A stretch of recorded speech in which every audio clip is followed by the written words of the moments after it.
With Kevin Dunn gone, WWE has hired his replacement, and instead of looking from within, they went outside the company to find him.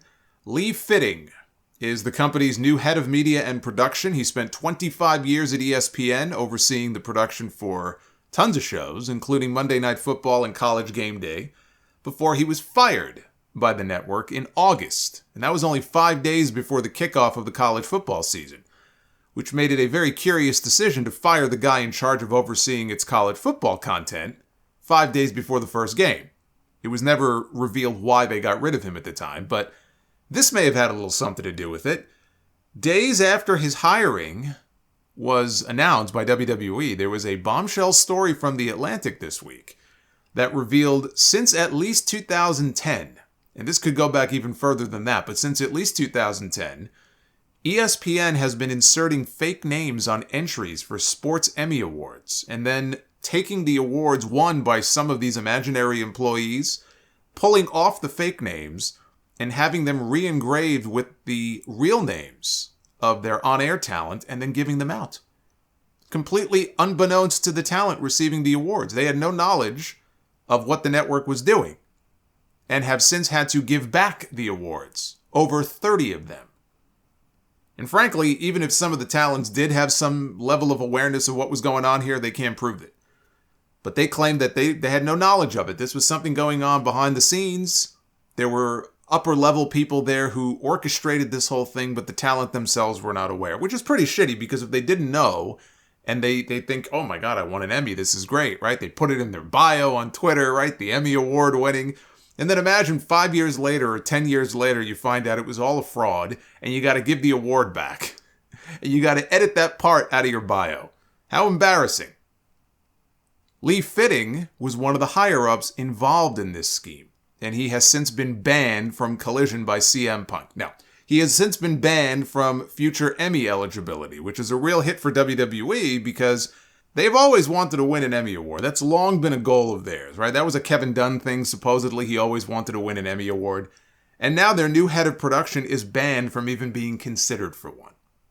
We're only 2 weeks into the new year, and it's already been a bad year for ESPN. Between the Aaron Rodgers stuff, Pat McAfee accusing an ESPN executive of trying to sabotage his show, which they air, Stephen A. Smith's roasting of Jason Whitlock on his podcast, which the network begged him not to do, and he did it anyway. And when I say roasted, I mean roasted. He called that man the devil.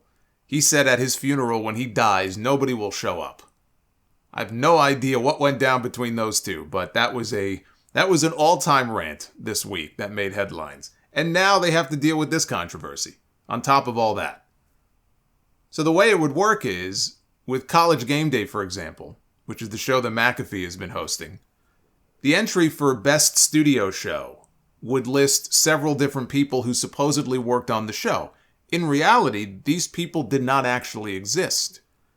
Now, the rules of the Emmys state that no one can double dip. So what that means is you can't be eligible to win 2 awards for the same work. They have separate categories for the on-air talents on those shows. They have their own categories. What they were doing was disguising the on-air talents with phony names. So not only could they be eligible for Emmys in their own categories, but in the category for the show itself. And that's a no-no. You can't do that. So, for example, they submitted the fake name Kirk Henry for Kirk Herbstreit. And for Lee Corso, they submitted the name Lee Clark. For Desmond Howard, they used Dirk Howard. For Aaron Andrews, they used Eric Andrews. And so on and so forth. I'm almost impressed with how brazen they were, because all these names are close enough to the real ones. I have no idea how this did not arouse any suspicion until now. Like, this went on for more than a decade, and nobody noticed. The Emmy people, they finally figured it out, and they alerted ESPN, and then I guess they did their own investigation, and then they admitted to what was going on. Sounds like a hell of a guy for WWE to have brought on board. Mike Johnson says the announcement of his hiring made waves among those in production and the TV departments at WWE. Many of them were not thrilled that an outsider would now be above them, and they are worried that his hiring means that he's going to bring in his own people potentially to replace them. Other people were annoyed that they chose not to promote from within. Some people thought Chris Kaiser, who was their EVP of television, deserved the spot. Remember I mentioned the name Mark Shapiro last week? He's the COO of Endeavor. I mentioned the not-so-veiled threats that he made towards Kevin Dunn before Dunn decided to resign. Mark Shapiro used to run programming and production for ESPN. So them bringing in someone from ESPN should come as a surprise to absolutely no one. Kevin Dunn did not want to play ball. He did not want to be dictated to, so he left. And they replaced him with someone who will. And if Dunn has people loyal to him on that WWE production team, or people that he trained, which he does, there's a good chance they are going to be replaced. I think those people have a right to be worried. Somebody else who has a right to be worried is Kevin Patrick. Kevin Patrick could be on the hot seat as far as his position is concerned as the lead announcer on Smackdown. PW Insider had an item this week that some in WWE are watching to see how he does now without Michael Cole there, with him and Corey Graves to steer the ship. Because Cole is now exclusive to Monday Night Raw. They had a 3-man booth on Fridays after Patrick got moved from Raw to SmackDown with the idea that Michael Cole could be a positive influence on him until he got acclimated to the role. Now the training wheels are off, and it's sink or swim for him. The report says that there is a feeling in some circles that he really needs to step up as an announcer in the months ahead if he wants to maintain that position. If I'm Kevin Patrick, that's a major red warning light flashing in front of my face, because that is absolutely being leaked by people higher up in the company who want him to get that message. They absolutely wanted that out there so that he would see it. I gave the guy a chance when he first started because it's not an easy job. I mean, announcing in general is not an easy job, but there's just an unbelievable amount of pressure involved when you are the lead voice, especially in WWE. You know, when you have so many masters to serve, you don't just have to pay attention to what's going on in the ring. You have to tell the stories that they want you to tell, but you also have things that need to be promoted and hashtags and all kinds of bullshit. And you've got that voice in your ear. You know, it may not be Vince McMahon's voice anymore, but there's still someone in your ear. Not everyone is cut out for that job. Kevin Patrick has not done anything to prove to me that he is the right man for this job. He may be a fine MLS announcer because he does commentary for MLS, but he just doesn't work as the lead voice on a WWE show. I'm sorry. It's just not the right role for him. And it sounds like they know that. They've been through so many announcers over the years, they've been trying to find their next Jim Ross. And they have not been able to find him. Now, Michael Cole is basically in that spot. But I'm talking somebody new who could potentially succeed Michael Cole. Because Michael Cole, much like Jim Ross, is not going to be there forever. Mauro Ranallo was the closest thing that they had, and they chased him off.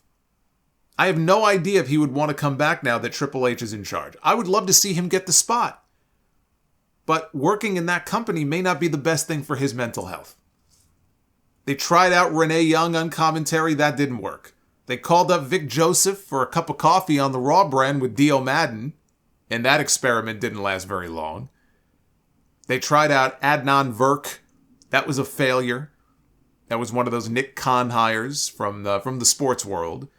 Jimmy Smith was another one. Jimmy Smith was better, but they got rid of him. They brought in Kevin Patrick, and then they ended up moving him from Raw to SmackDown. And they put Michael Cole back on Raw. You know, with Jim Ross's AEW contract up on Valentine's Day, I had a couple of people ask me if I think WWE should make a play for Jim Ross to replace Kevin Patrick. No. The answer is no. Jim Ross is not the answer. Jim Ross is fine for big matches here and there. He cannot carry an entire show as the lead voice. Not anymore. The man is 72 years old. He's had health issues. He's not the man for the job. I don't know that Mauro is an option either. I wish Ian Riccaboni was available, but he's signed to Ring of Honor, and he may not even want the job. He turned down the Collision job. He was the one who recommended Kevin Kelly for the job because, you know, Ian has a shoot job, and he wanted to have his weekends open so he could be home with his family.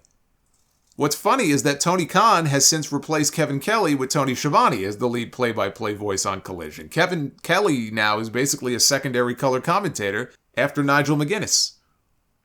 I think Vic Joseph is going to be in that chair. That's what I think. I think Vic Joseph will be in that chair soon enough.